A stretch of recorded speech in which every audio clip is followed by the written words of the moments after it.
Depuis une grosse dizaine d'années, la télévision perd une part de son audimat en raison de la popularité des plateformes de streaming ou d'Internet en général. Et pour la première fois, la consommation d'Internet a dépassé celle de la télévision en 2019 avec 170 minutes par jour pour Internet contre 167 minutes par jour pour la télévision. Pourtant, vous continuez probablement à regarder des chaînes comme TF1, M6 ou encore Typique et RTL TVI en Belgique. Vous regardez The Voice ou la Star Academy par exemple, ou encore Le Meilleur Pâtissier, Top Chef, etc.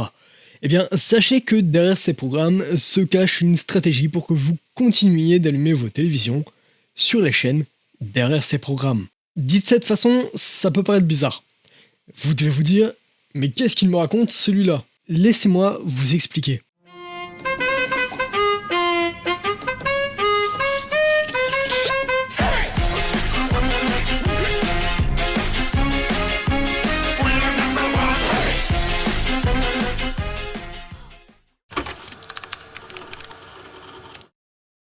Avant d'entrer dans les détails, il faut remettre un peu de contexte. Les chaînes TV sont nées avec la télévision en 1926 à Londres lors de la première apparition du téléviseur. La France, cependant, ne diffusera sa première émission TV qu'en 1935 sur Radiovision PPT. À cette époque, très peu de ménages possèdent une télévision. À la Libération, en 1945, l'État français reprend le contrôle sur la télévision et crée la radiodiffusion française, la RDF. Jusqu'en 1950, il n'y avait qu'un seul émetteur TV, il était situé sur la Tour Eiffel et ne permettait donc l'émission que dans la région parisienne. Début des années 1950, alors que le Royaume-Uni compte près d'1 million de postes de télévision, la France n'en a que 3700.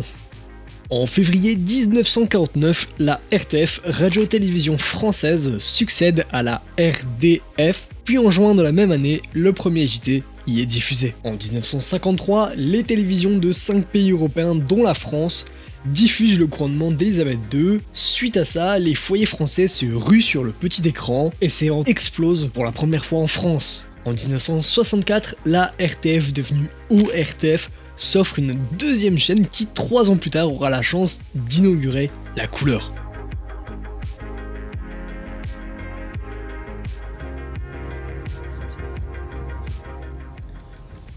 Et voici la couleur, au jour fixé et à l'heure dite. Mesdames, Mesdemoiselles, Messieurs, vous qui maintenant nous voyez tels que nous sommes, vous cesserez très vite, je le sais bien, d'être sensible à la magie de la chose. La publicité apparaît également à la même période sur les téléviseurs. L'ORTF se fragilise au fil des mandatures présidentielles pour au final être démantelée en 1975, donnant naissance à 7 sociétés autonomes, TF1, Antenne 2, FR3, Radio France, l'INA, la Société Française de Production et Télédiffusion de France. Il existe à ce moment-là 3 chaînes TV, elles deviennent donc concurrentes, les émissions TV se multiplient, émissions littéraires, scientifiques, sportives pour la jeunesse, jeux, informations et divertissements. Toutes ces émissions donnent lieu à des noms restés cultes comme Temps X, Téléfoot, Des chiffres et des lettres, T'es fou, Le juste prix ou encore Les 12 coups de midi.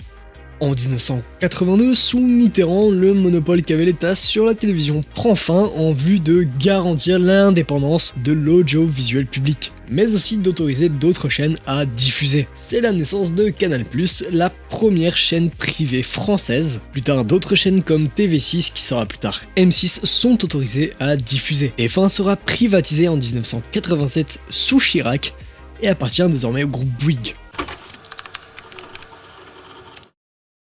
Ok, maintenant que le contexte est posé, parlons du sujet de la vidéo, à savoir les stratégies mises en place par les chaînes de télévision ou par la télévision en elle-même pour garder son audience. Avec le temps, la TV a énormément évolué et la possibilité de regarder un programme après sa diffusion voit le jour en 1990 sous le nom de replay. Il s'agit de la première stratégie développée par la télévision pour conserver son audience ou du moins la fidéliser. Désormais, les téléspectateurs avaient la possibilité de regarder un programme qu'ils avaient raté ou pouvaient le revoir après sa diffusion initiale. M6 fut la première chaîne avec un service de replay et de plus en plus de chaînes disposent de leur propre plateforme de replay, même Gulli. En 1997, un nouveau rebondissement arrive pour la télévision avec la naissance de Netflix et des plateformes de vidéo à la demande les VOD.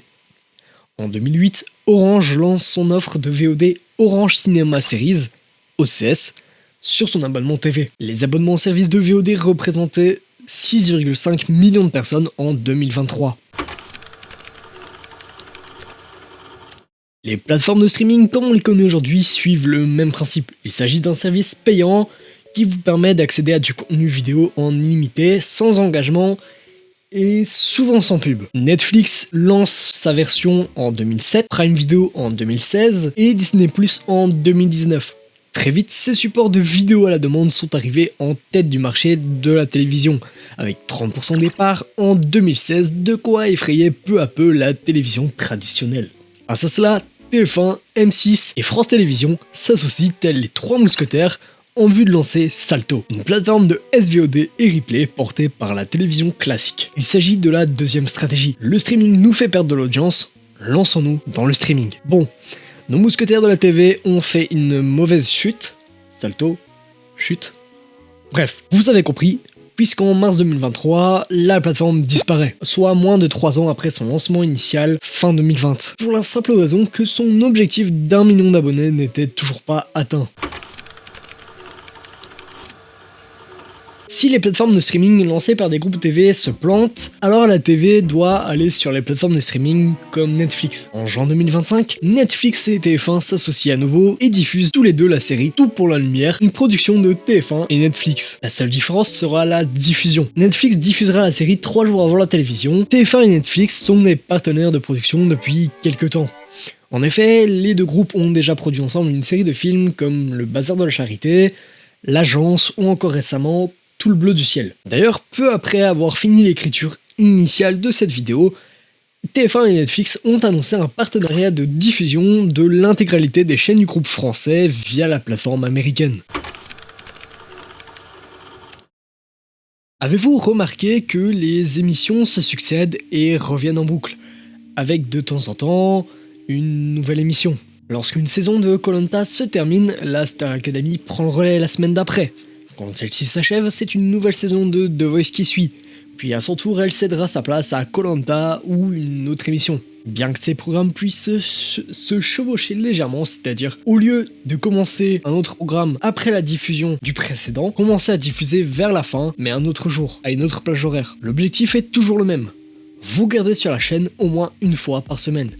Cette stratégie s'applique à n'importe quelle grosse chaîne. J'ai pris l'exemple du groupe TF1, mais du côté de son rival M6, c'est la même stratégie qui est employée, même si elle est poussée à l'extrême. Le meilleur pâtissier est diffusé, suivi par Top Chef par exemple, et au moment où j'écris ce passage de la vidéo en juin 2025, le programme de la semaine sur M6 nous offre Marié au premier regard, Top Chef et Cauchemar en cuisine quasiment 3 soirs de suite. J'en rigole, hein. Mais en attendant, M6 grimpe dans les parts d'audience, quand son rival TF1 chute doucement tout en restant de très loin le premier. Pour vous donner une idée, voici l'évolution de l'audience entre TF1 et M6 de janvier à mai 2025. 18,5% des parts d'audience en janvier et février pour TF1, un pic à 19,6% en mars, avant de chuter à 18,7%, puis 18,4% en avril et en mai. On constate donc une légère baisse d'intérêt des spectateurs pour la chaîne numéro 1 en France. Pour M6, bien que ça soit relativement dérisoire comparé à son concurrent, on a une augmentation quasiment constante de la fréquentation. 7,7% des parts d'audience en janvier, 7,8% le mois d'après, en mars même score qu'en janvier, et depuis avril, M6 grimpe et frôle les 9% des parts de spectateurs de la télévision, soit près de la moitié de TF1. En gros,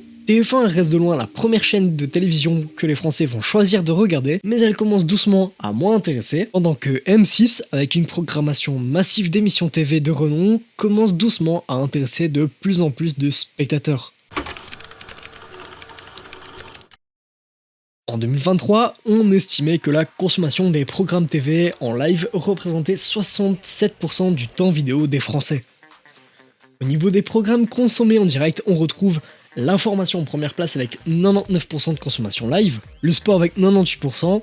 D'ailleurs cette année-là, c'est le sport qui cumulait le plus d'audience, toutes chaînes confondues. Les talk shows comme Quotidien comptent 95% de consommation en direct et TPMP, avant de disparaître pour de bon, comptait 98% de spectateurs en direct. On pourrait croire que ces statistiques sont liées à l'âge des spectateurs, mais en vrai, pas forcément. Si on prend Miss France par exemple, parmi les 15-24 ans, 93% ont suivi les résultats en temps réel via la télévision. Le sport, comme je le disais, comprend 98% de consommation en direct via la TV. En France, il est diffusé la plupart du temps sur des chaînes privées dédiées au sport, sauf les grandes compétitions de foot et parfois le rugby qui sont diffusées sur des chaînes publiques du groupe France TV ou privées comme TF1. Là où en Belgique, en l'absence de chaînes 100% sport, on retrouve la F1, le cyclisme ou encore le foot sur des chaînes publiques de la RTBF ou des chaînes privées concurrentes comme le groupe RTL, mais à plus faible dose. En effet, la RTBF dispose pour l'instant d'une majeure partie des droits de diffusion du sport liés à la TV.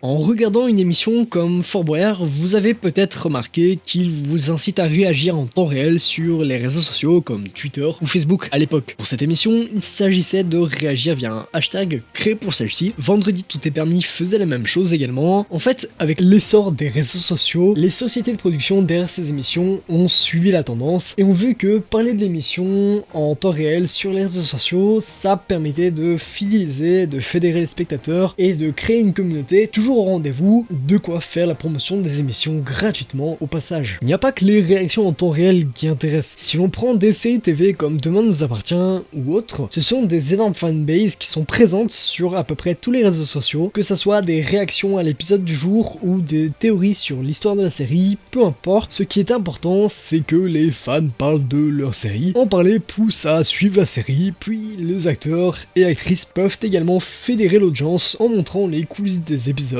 Toutes ces discussions, ces groupes et ces tendances autour de l'émission ou de la série renforcent sa publicité. Les chaînes se sont toutes mises aux réseaux sociaux en adaptant leur communication, en adoptant une stratégie complète. Extraits courts, suspense, behind the scene, interviews des célébrités TV, etc. Enfin, et ça servira de transition avec la prochaine stratégie TV, la télévision est arrivée sur Twitch en 2021. Après Samuel Etienne, journaliste et animateur TV devenu depuis streamer français très apprécié, BFM TV, Public Sénat et d'autres se sont lancés sur la plateforme de stream afin de séduire les jeunes. Ce qui attire également ces chaînes, c'est les interactions avec le public via le chat. Désormais le spectateur n'est plus passif, mais actif. Et il y a désormais une proximité entre le streamer, présentateur et le public. Si ces chaînes ont pu se le permettre, c'est aussi car Twitch n'est plus uniquement destiné aux jeux vidéo. La politique y a sa place. Des streamers comme Jean Massier, seul ou avec la chaîne Acropolis, ont explosé avec les live react sur les séances de questions au gouvernement français à l'Assemblée nationale.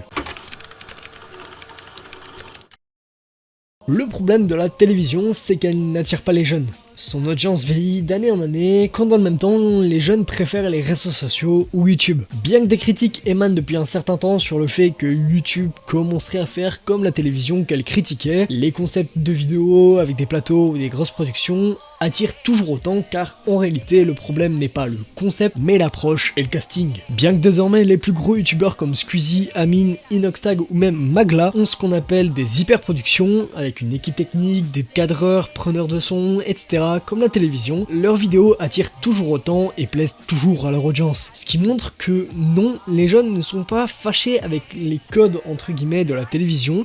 Les chaînes TV ont également une présence sur YouTube. Pour certaines, où elles publient des extraits précis d'émissions, comme des passages d'audition à la veille de The Voice ou audition d'émissions de talent. Pour les enfants, il y a même des chaînes YouTube propres à leurs dessins animés préférés. Mais désormais, on peut voir des partenariats entre des YouTubeurs et des chaînes de TV. TF1 et Michou, avec le concept Danse avec les stars d'internet, où le concept adapté de l'émission TV était diffusé sur la chaîne Twitch de Michou et sur la plateforme MyTF1+, un truc du genre, avec une finale en deuxième partie de soirée diffusée sur TF1. Bon, spoiler, cette diffusion fut un énorme échec. Le public de YouTube n'a pas du tout apprécié les coupures pub à répétition de TF1. Je pense également à cet événement spécial JO organisé par France TV et Webedia aux jeux streamers, qui réunissait des sportifs de haut niveau et des personnalités d'internet s'affrontant en équipe dans des épreuves de sport présentes aux JO. L'événement fut diffusé sur Twitch et commenté en partie par des streamers comme Zerator et JDG, mais fait partie de la stratégie du monde de la télévision pour ne pas disparaître et attirer une nouvelle audience. D'ailleurs, le casting ici a été modifié après une énorme polémique sur les réseaux sociaux à l'annonce de la participation de Thibaut InShape. Ok, petit retour dans le passé, on est en 2017, Natou, Cyprien et Norman sont alors les plus populaires de YouTube en France et TF1 diffuse la série presque adulte, dans laquelle les trois stars jouent leur propre rôle dans une comédie fiction qui montre ce qu'ils font quand ils ne sont pas en train de filmer une vidéo pour leur chaîne. La série fut aussi brève que la dignité de Norman, puisqu'elle n'a duré que le temps d'une saison de 10 épisodes. TF1 a fait des partenariats avec la chaîne du Palma Show et leurs films ont été diffusés sur la chaîne du groupe Bouygues. Depuis tout à l'heure, je parle de TF1 et France Télévisions, mais M6 aussi est très impliquée dans YouTube. Et pour cause, c'est elle qui est derrière Golden Moustache. Elle avait d'ailleurs tenté de renommer la chaîne et de la transformer pour M6 avant de faire marche arrière et de laisser Golden Moustache, suite encore une fois à une énorme polémique sur les réseaux sociaux. Un peu moins connue, Rose Carpet était une chaîne YouTube du groupe M6 avec des influenceuses lifestyle dont Lola Dubini. Pour M6 on peut citer les tutos de Camille par Jérôme Niel ou le dézapping du Before, avec toutes les stars du web de l'époque dans une mini-séquence dans le grand journal de M6. Studio Bagel quant à eux ont été rachetés par Canal+. Le pire stagiaire de Greg Guillotin était produit et diffusé par C8 et la boîte de prod de Cyril Hanouna. On a eu une saison de Top Gear France présentée par Sylvain Lévy et Pierre Chabrier de Villebrequin sur RMC avant que Pierre ne devienne le comte de Monte Cristo. Pour terminer, le GP Explorer 3 de Squeezie sera diffusé en partie à la télévision du 3 au 5 octobre sur France 4 et France 2. Certains s'en souviendront sûrement, mais au départ, la télé et les youtubeurs, c'était pas trop ça. Comme le montre le passage de Squeezie chez Thierry Ardisson en novembre 2017, où Squeezie a été méprisé et insulté par le présentateur Thierry Ardisson. C'est incroyable, c'est le roi de YouTube, etc. Et il est ici ce soir pour faire la promo d'un livre. Vos fans, vous pensez qu'ils vont acheter un livre de vous? S'ils achètent un livre, vos fans, c'est un tapis de souris pour eux, non? Alors votre livre s'appelle « Tourne la page ».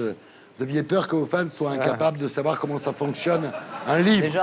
Depuis cette époque, la télévision a beaucoup changé. Elle qui au départ voyait d'un mauvais œil Internet, les réseaux sociaux, le streaming ou encore YouTube, se retrouve aujourd'hui bien obligée d'y renforcer sa présence et de s'ouvrir à de nouveaux codes afin de séduire une audience réfractaire aux codes traditionnels de la télévision, un média que cette audience considère comme dépassé ou destiné à ses parents et grands-parents et non à un public jeune comme celui de la Gen Z ou des millennials. C'est la fin de cette vidéo sur les stratégies des chaînes TV pour conserver leur audience. Abonnez-vous, partagez la vidéo, likez et donnez-moi votre avis dans les commentaires.